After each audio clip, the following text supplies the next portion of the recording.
mbrëma të nderuar teleshikues të Reporteve, mirë se vini në Frontline Interview, si çdo martë në orën 18:30 jemi së bashku me mua Marcela Karapançi në transmetim të drejt për drejt dhe çdo njëte në orën 21:00 me debatin politik dhe aktualitetin e javës. Në fakt, nëse flasim sot për zhvillimet që vijnë nga lindja e mesme shumë herët për të folur për një fitues në këtë luftë mes Izraelit dhe Iranit, pasi në luftra ka vetëm humbës dhe diferencën në fakt në fund e bëjnë vetëm shifrat. Lindja e mesme ka shpërthyer në një konflikt ku ka paralizuar jetën normale të qytetarëve atje, ka pasur një bilanc me 10 viktima, ndërkohë që mundësia e armëve raketore të cilat janë kaluar nëpërmjet Iranit në Izrael dhe kundërta, duket që kanë edhe një tjetër prapavija të frikës, një bombe nukleare që mund të shpërthejë. Por sa do të jetë e mundur kjo, jemi apo jo në një prag të lufte të tretë botërore, a mund të ketë përfshirje të shteteve të tjera, të fuqive të tjera ndërkombëtare, dhe nëse do të ketë apo jo një rrezik si mund të preket Shqipëria. I analizojmë të gjitha këto sonte, duke pasur kënaqësinë të kem në studio Edmond Panaritin, ish ministër i jashtëm. Kënaqësi, mirë se vjen, profesor, është kënaqësi. Faleminderit për ftesën, kënaqësia e ime.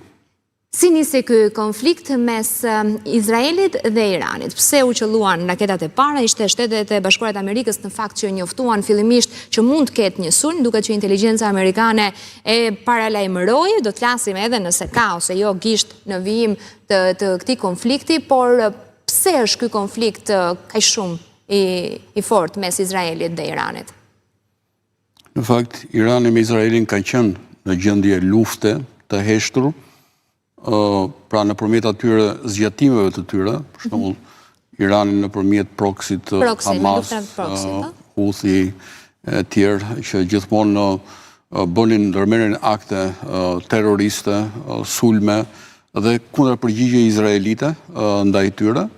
Ka qenë një indicie, ka qenë një tregues që këto vende ka qenë në gjendje konfrontimi, po tashmë por kishin shmangur konfrontimin e hapur, përballjen e hapur, tashmë kemi një përballje, një luftë direkte midis këtyre dy vendeve, dhe ju e cekët pak më përpara edhe në intrën që bët, që duket që leitmotivi i kësaj lufte është që të pengohet që Irani të kthehet në fuqi bërthamore.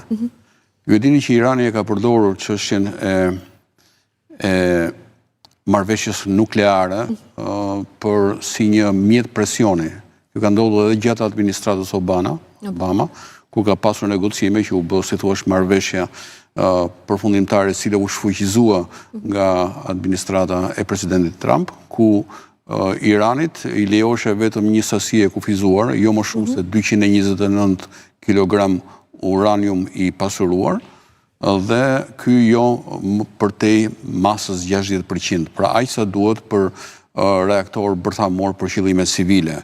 Me sa duket, kemi një kapërcim të ndjeshëm të këtij limiti të vendosur, dhe prandaj dhe administrata e re Trump shfuqizoi marrëveshjen e administratës Obama, dhe nga të dhënat e fundit rezulton që Irani mund të ketë deri në 5 ton. 5 ton mbushje bërthamore. 9 janë fuqit apo jo që kanë deri tani armë bërthamore? Se ka 9 duke përfshirë shëbat. Situata është e tillë, ata kanë mbushje bërthamore, po jo armë bërthamore. Mbushja bërthamore është uraniumi i pasuruar, i cili ndodhet në tunele nëntoksor të futur thellë, dhe prandaj është vështirë që dhe me sulmet iraniane, sulmet izraelite të godite, apo jo ishin ato pamjet e asaj ndërtesës së madhe. Kanë disa bomba që depërtojnë thellë, por me sa duket tunelet janë shumë thellë. Dhe tek tunelit ndodhen centrifugat e mëdha që bëjnë pasurimin e uraniumit.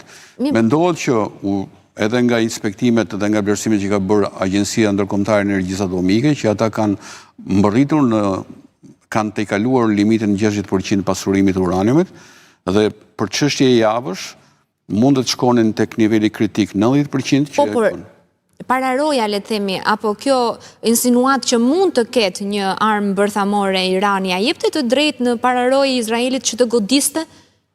Po, sepse mendoj nëse ju besoj askush nuk është aq naiv të mendoj që projekti bërthamor i Iranit ka pasur qëllime civile.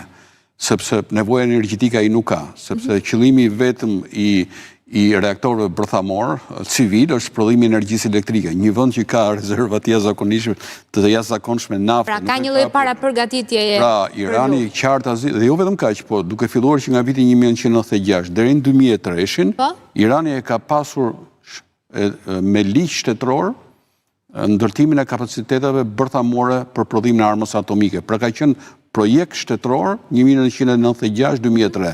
Pastaj ndryshimi i konjunkturave, presioni i madh veçanërisht nga Shtetet Bashkuara të Amerikës detyroi të rriqej. Po gjithmonë Irani luante me këtë, pra herë kërcënonte që ishte afër dhe çfarë ndodhte, Bashkia Perëndimore, Shtetet Bashkuara të Amerikës lehtësonin sanksionet. Pra ai e kishte si mjet presioni për lehtësimin e sanksioneve. Shkopin dhe karrotën. Kjo lojë nuk mund vazhdonte më dhe unë mendoj që dhe shërbimet sekrete të Izraelit kjo u shpreh edhe nga ministri i jashtëm Tajani, i cili doli dhe bëri një deklaratë që nuk e di nga e kishte ai këtë informacione që 6 bomba bërthamore janë të gatshme për të prodhuar. Dhe me sa duket ky informacion vjen edhe nga shërbimet sekrete të shtetit të Izraelit, por për të penguar këtë, krahas sulmeve që u bën me raketa balistike, me dron nga 2 vendet, u targetuan 2 centralë bërthamore në 2 qytete. Po që duhet thënë që ka pasur Izraeli një gjuajtje me precizion mjaft të saktë në atë çfarë ka goditur. Centrale bërthamore ka qenë goditje kirurgjikale, selektive kirurgjikale, sepse centralet bërthamore prodhojnë atë që quhet burim neutronesh, që është komponenti kryesor i armës atomike që jep pastaj shkak reaksionit zinxhir. Pra mbushja bërthamore e pasuruar nuk mundet të ketë kapacitet zbërthimi dhe shpërthimi pa detonatorin, që është burimi neutroneve. Burimi neutroneve prodhohet në reaktor. Duhet ditur këtë, prandaj edhe goditi Izraeli reaktorët dhe e vonoi, pra nuk është se e ka zgjësuar kapacitetin bërthamor të Iranit, po e ka vonuar, sepse tashmë nuk këto komponent nuk janë të gatshëm për të futur në një predh, në një raket me mbushje bërthamore për të përdorur. Precizioni njësojt edhe si goditja në fakt e televizionit publik, apo jo? Po, ato janë goditje me armë konvencionale, nuk po flas për këtë histori. Se raketa, çfarë është raketa? Raketa është një instrument që një mbushje që mund të jetë, të themi, eksploziv, i zakonshëm, po mund të jetë dhe mbushje bërthamore, ta çojë në një distancë të largët. Dhe ne përpara emisionit folëm që Irani ka raketa me rrezet të lartë veprimit që shkojnë deri në 2500 kilometra. Po është ndryshe. Në këto shifra nuk e di nëse mund na prek edhe në Shqipëri. Shkon mendja tek vendi jon. Po patjetër. Pra ajo rreze potencialisht e mbrin dhe Shqipërinë. Por kush është problemi? Është ndryshe një raketë e cila ka mbushje eksplozivi konvencional, që sado mundet të godaset, shkaktoj dëme, prap është eksploziv konvencional dhe është ndryshe po një të raket të ketë mbushje bërthamore. Në qarë që mund të ishte kaotike, katastrofë. Krijon pastaj katastrofë globale me pasojë të pa... Mund të kishim nëse Irani arrin të shpërthejë një raketë të tillë bërthamore nukleare, a mund të kemi një Hiroshima të dytë? Çfarë pasojë është katastrofike mund të ketë?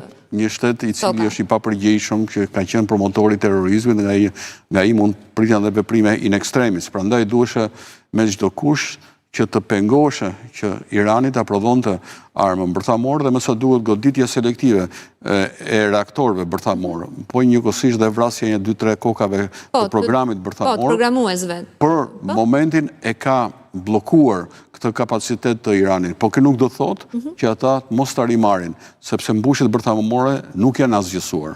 Dhe ato ndodhen de facto ende brenda territorit të Iranit. Kam një kuriozitet, profesor, në fakt, pse reagoi Izraeli direkt i pari për këto gjuajtje në reaktorët e Iranit, ndërkohë që informacionin e parë që mund të kishte një zhvillim me nuklear nga Irani e dha vetë SBA-ja, pra pse fuqitë e tjera nuk reaguan por Izraeli?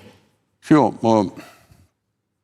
goditja është më komplekse. Unë thash që arsyeja kryesore ka qenë arma bërthamore, për të penguar që Irani të arrinte në pikën ku mund kisha armën e tij bërthamore. Por arsyet janë dhe më komplekse. Janë dhe më komplekse, sepse sulmi ishte edhe kishte edhe qëllim goditjen e objektive të tjera, ushtarake, fabrikat të prodhimit të raketave, të sistemeve të mbrojtjes ajrore, pra në një farë mënyrë për të ulur në minimum potencialin ushtarak të Iranit, i cili për nga sasia ja ka përsen gati 2 fish potencialit ushtarak, pra numri tanke, numri avionëve, numri raketave, është gati 2 fish më i madh se Izraeli, por teknologjia është e vjetruar.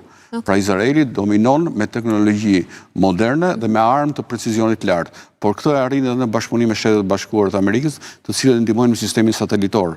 Dhe kjo ka bërë të mundur që sistemi i Iron Dome të jetë praktikisht pothuajse 100% efektiv për të penguar, meqenëse pati disa të çara në sulmet e fundit, dhe ka penguar që raketat e lëshuara nga Iranit shkaktojnë dëme të mëdha, megjithatë dëme kanë ndodhur. Mirë, zoti Panariti, shoh përmes fleshit informativ në Report TV, në fakt që ka pasur një valë të re të sulmeve raketave që vinë nga Irani drejt Izraelit, dhe ka pasur një reagim edhe nga presidenti Trump, i cili thotë se s'duam që raketat të qëllohen drejt civilëve apo ushtarëve amerikan, por durimi ynë po soset. Irani ka lëshuar këtë valë të re të raketave.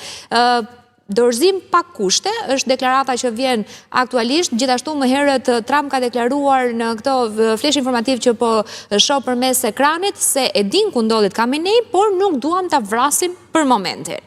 Deklarata shumë të forta që vjen nga SBA, dhe analizojmë pak në fakt faktorin SBA aktualisht në raportin mes Iranit dhe Izraelit. Ka gisht? A mund të fshihet SBA-ja realisht pas sulmit Izraelit ndaj Iranit? Amerikës deri tani kanë mbajtur një qëndrim, të themi, të distancuar në krah të Izraelit, po të distancuar, por nuk kanë deklaruar përfshirjen e tyre direkte. Nga ana tjetër kanë bërë një kërcënim të drejtë për drejtë ndaj Iranit, mos guxojë që të godas objektiva amerikane, sepse atëherë do të ishte, dhe unë mendoj që përfshirja e Shtetit Bashkuar të Amerikës në këtë konflikt do të ishte fatale për Iranin. Do të ishte fatale për Iranin. Ju e dini që ka dhe, si thuash, krijime boshte të reja në gjeopolitikën botërore. Ju e dini që Shtetet Bashkuara të Amerikës kanë dominuar lidhjen e mes nëpërmjet petrodollarit, ku të gjitha transaksionet e naftës zhvilloshin në dollar, por ju e dini që ka pasur ndryshime, tendencë për të shkëputur nga dominimi i dollarit, dhe pararoj kësaj ka qenë Irani, i cili kishte interes që edhe të krijon në kuadrin e BRICS-it, formacionit të ri, të ta shkëputet dominimin. Prandaj them që arsyet janë komplekse, përveç faktit që kërcënimi direkt që ka ardhur dhe vjen nga Irani, i cili kërkon të krijojë kapacitetet bërthamore në kuptimin e ndërtimit të armëve atomike, dhe po qëse kjo do të arrihet, Irani kthehet pastaj në një fuqi që s'ka ç'i bën. Siç ndodhi me Korenë e Veriut. Korea e Veriut tashmë është një fuqi bërthamore, dhe prandaj duhet kujdes, sidomos me shtetet totalitare, diktatoriale, ku vendimarrja merret nga një person i vetëm dhe nuk është objekt i diskutimeve apo si të veprojmë, çdo gjë është e mundur. Prandaj, po siç thash, edhe për të ulur, si të them, tendencën për dominim të Iranit në rajon nëpërmjet formacionet të tip para-ushtarak, të tipit Hamas, Houthi e tjerë, dhe këto padyshim janë dhe arsye më komplekse që në një farë mënyrë quhen atë përplasje dhe konflikt të hapur. Kjo në një farë mënyrë nxori çik në shkallë të dytë çështjen e Gazës, pra pratikisht ka dalë. Ka dhe një efekt të tillë që po, sepse përmendi tashmë dhe opinionet botëror, të shkojnë ujrat në një tjetër politika kështu lëviz, krijohet një pol i ri, dhe pastaj ai zë vendin e polit të vjetër, i cili nuk është më në qendër të vëmendjes. Pra, dikush thotë që kjo mund të jetë edhe një taktik për ta mbajtur çështjen e Gazës në nivel të dytë. Ju e dini kush janë ambicet për Gazën, madje edhe Shtetet Bashkuara të Amerikës, vetë presidenti Trump ka deklaruar që duhet ta marrim ne në administrim atë, ta kthejmë në një kopë shpërzuar e tjerë.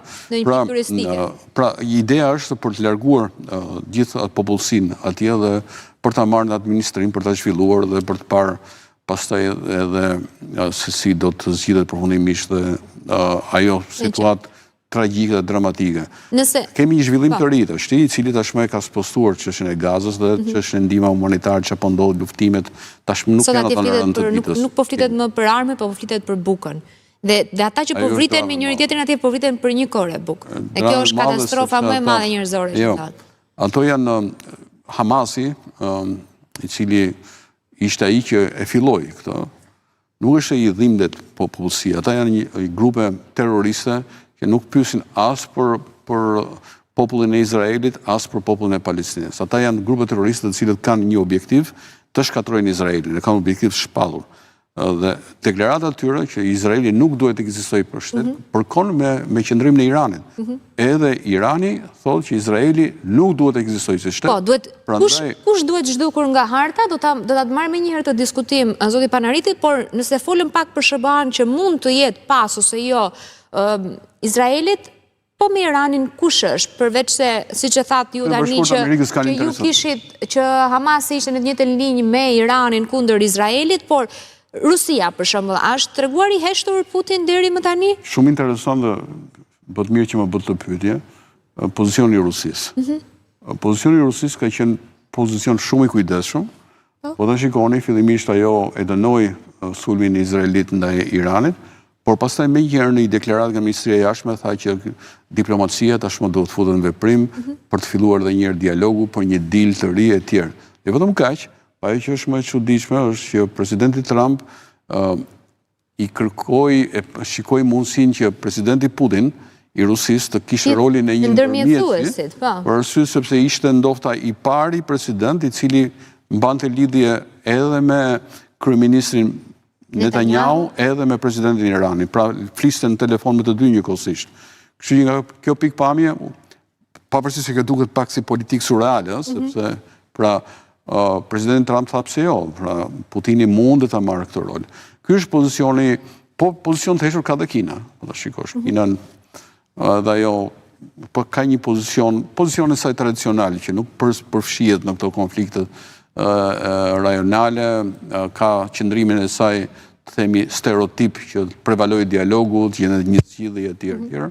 Po që ka influencën në vetë shpërndarëse gjithsesi në mënyra më të ndryshme. Ndërkohë të habil qëndrimi Pakistanit, i cili kërcënoi, tha që në rast se... Për armë bërthamore. Për armë bërthamore, në rast se do të ketë përdorim të armë bërthamore nga Izraeli, ne do të... se është fuqi bërthamore. Po, pra është një nga nënë fuqi. A ishtë vektori i aleancës islamike, muslimane, që vjet në veprim sa herë që ka kërcënime.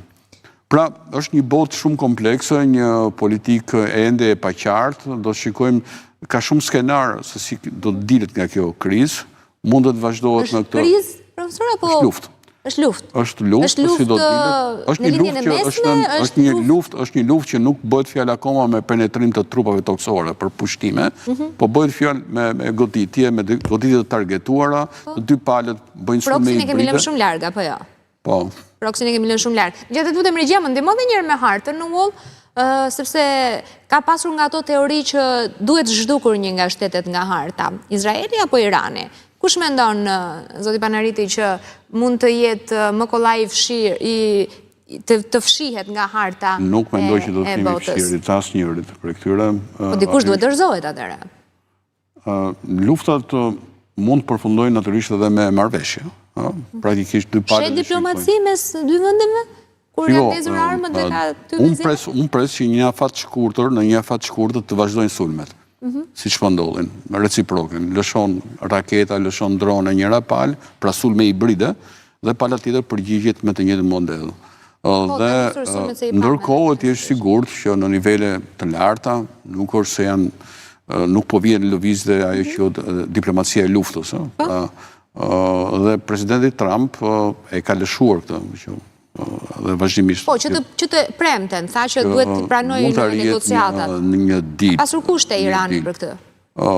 Tani, përveç ka dhe një objektiv të heshtur nga ana Izraelit, jo e shpallur, si thua, i nënkuptuar që synojnë përmbysjen e regjimit iranian, pra regjimin teokrat të Ajetullahut. Dhe nëse kjo do të arrihet, pastaj ka një diçka interesante. Duket sikur përplasja Iran-Izrael është përplasje qytetërimesh, pra dy filozofi, dy fe. Nuk është e tillë, sepse në vitin 1000... Se kemi këtë luftën mes lindjes dhe perëndimit në kultura? Po nuk është e tillë, sepse po ta shikosh në vitin deri 1978, përpara revolucionit islamik, të dy vendet kanë pasur marrëdhënie të shkëlqyera.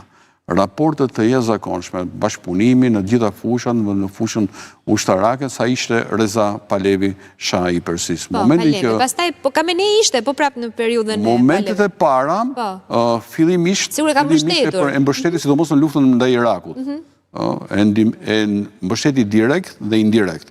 Dhe më pas, kur regjimi u kalqifikua dhe shpalli ambicje për të dominuar me agendën e tij teokratike, islamike, shite në rajon, dhe përdori natyrisht dhe vektorët e tij, të tipit Hamas, Houthi e tjerë, dhe atëherë çështja u bë serioze dhe Izraeli që nga i moment e konsideroi Iranin një rrezik kërcënues ekzistencial. Pra, praktikisht sulmet që vinin nga proksit e tij, ai ja faturonte Iranit. Pra, qendra e sulmeve nuk ishin këto Hamas apo Houthi apo sulmet që bënin, po ishte Irani mbas tyre. Prandaj unë kam pasur bindje personale që nuk do ishte vonë koha dhe erdhi që do kishim një konfrontim direkt midis Iranit dhe Izraelit. Po një luftë mes Iranit dhe SBA-s si do të përkthej? Ishte fatale për Iranin absolutisht. Mendoj Irani është dobësuar. Irani është shumë i dobësuar. Është dobësuar nga sankcione edhe informacionet që vinë. Dorëzoi pa kushte. Dhe kjo ishte një test, po ta shikosh, sepse ky konfrontim vuri në pa edhe kapacitetet ushtarake të gjithë secilit. Ishte një test shumë i mirë për të parë, po ta shikosh përgjithsisht sulmet raketore të Iranit janë masive, sepse ai ka padyshim raketa me shumicë, se ka punuar për një kohë gjatë për të ndërtuar kapacitetet të tilla, por shkalla e saksisë është, pra eficienca është e dobët, kurse përgjithsisht raketet izraelite targetojnë, godasin në shenjë, sepse kanë sisteme më sofistikuara, mbështeten nga Shtetet Bashkuara të Amerikës nëpërmjet sistemit satelitor, llogaritet me saksi flyrudha e tyre dhe shënjestrohet në mënyrë kirurgjikale, kurse raketat Izrael ka avancuar pak a shumë Irani në çështjen e dronave, po dronat janë më lehtësisht për të asgjësuar se sa raketat, por dronet iraniane, që jo rastësisht i shiti dhe në Ukrainë. Edhe në Serbi. Edhe në Serbi, kanë treguar që mund të jenë mjete efikase në luftime dhe në targetime të objektivave civile dhe ushtarake.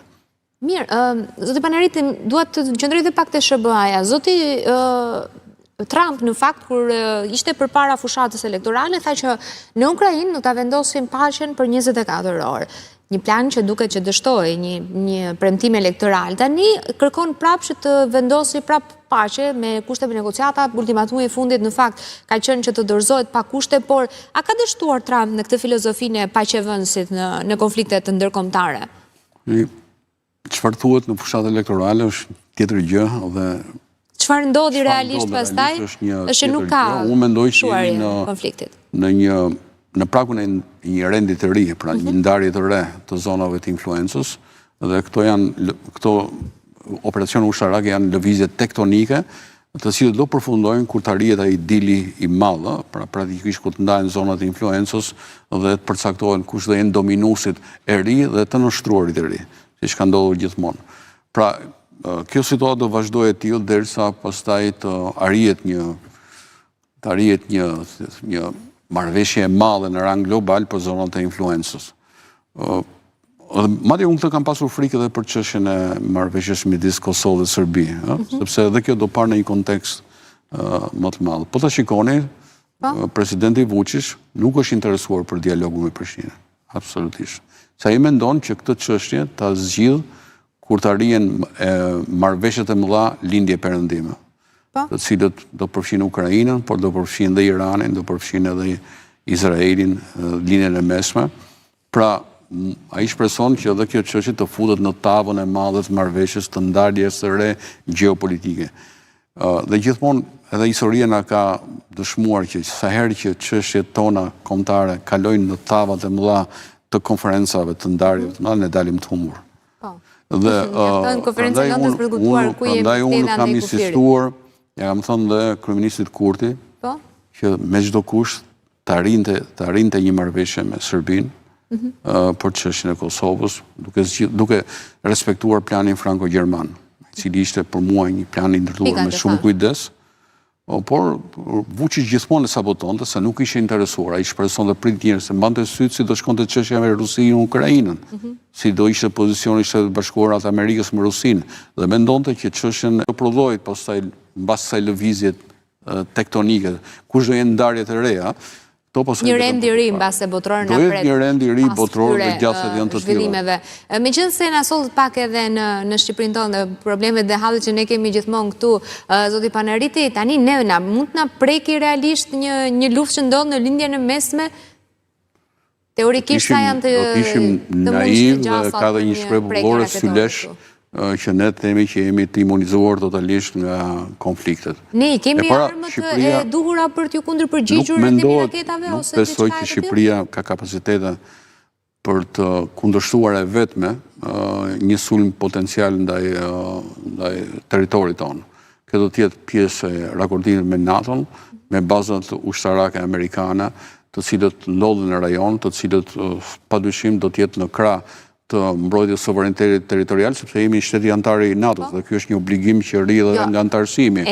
Por që unë mendoj që ne kemi raketa, ne kemi sisteme antiraketore që të pengojmë që një raket larg qoftë nga Irani të vijë këtu dhe ne ta pengojmë në ajër. Nuk mendoj tash. Nuk i kemi këto kapacitete, nuk i kemi këtë mbrojtje. Nuk i kemi si pjesë e sistemit tonë mbrojtjes, Okej. Pastaj në kuadrin e marrëveshjeve. Jo flas si Shqipëri, jo si pjesë e aleancës së NATO-s. Shqipëri druaj që ne nuk i kemi këto kapacitete. Ne nuk mendoj që Shqipëria ka me pozicionin e saj është kërcënues për në një shtet në lindjen e mesme që mundet të... Jo, ne mund mos jemi kërcënues, po mujahedinët për shembull këtu i kemi dhe a mund të jenë ata një target shënjestrimi nga Irani? Nëse do të heqin vëmendjen nga Izraeli? Ne jemi një vend bujtës i opozitës kryesore iraniane, dhe ky është një fakt që ka ndodhur që në qeverinë e Sali Berishës dhe pastaj u vijua në kuadrin edhe një marrëveshje me Shtetet Bashkuara të Amerikës për t'i strehur. Në këtë pikpamje nuk është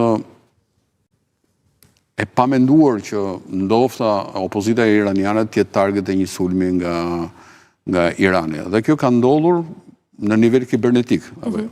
Sulmet e iranianëve që ne kemi pasur her pas here. Të IT-s u sulmuan.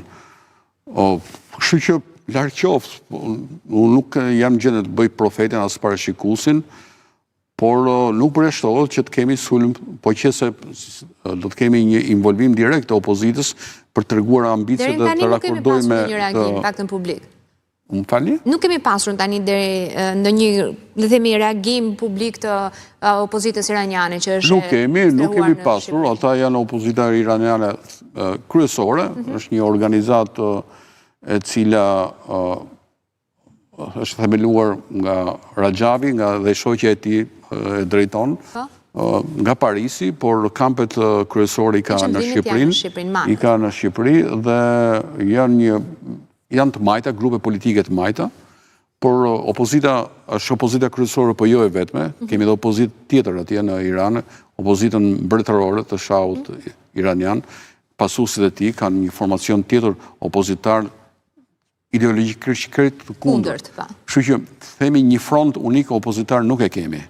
Dhe aq më tepër që nuk ka dhe shanse që të krijohet një opozitë unike, sepse ka ndarje të thella midis tyre. Shumë mirë, kjo e shfokuson pak edhe Iranin që të gjejë opozitat se ku janë shpërndarë. Pra, në këtë mes, nuk për momentin ku ndodhet, nuk duket që të kemi një front unik opozitar, nuk dihet se ç'ndodh, sepse edhe mund të kemi konvergjim dhe bashkim të tyre. Po hapërha nuk është se kjo mund na për momentin nuk shikoj në një kërcënim. E qartë, shpresojmë të mos kemi kërcënime, jo vetëm në Shqipëri, por mbar globin dhe luftrat të jepen fund sa më shpejt. Ishte shumë kënaqësi zoti Panaritit që të kisha në Frontline. Faleminderit ju për ftesën.